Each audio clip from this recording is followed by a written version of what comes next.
I was sent this protective griddle mat and asked to give my opinion on it and make this short video, so here goes.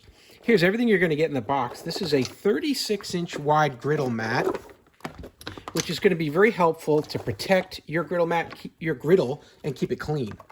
So let me show you here the size of this. I'll zoom the camera out, and if you take a look at 36 inches across here, that's about 3 feet. That's how wide it is. And it's your standard counter depth of about 22 inches front to back. So it's going to fit that Blackstone style griddle. It's going to keep mice and other debris from getting onto the griddle and sitting on that surface. It's got a surface sealing technology in the design that this really will suck down onto the griddle cover itself here and make a nice tight seal so that nothing gets underneath it. It's got this lip all the way around to catch any water, any debris would sit here on the mat. And then when you remove the mat to go clean off your griddle, you can take everything with you. So it's going to come off here because this lip here pops up.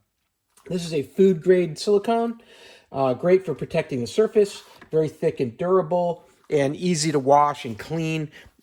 Because this is a pure silicone, you can just spray that off, wash it with any kind of cleaner, soap and water, and then you're ready to go and use it again. I hope this video was helpful and hope this information was useful to you. And as always, I hope you have a great day.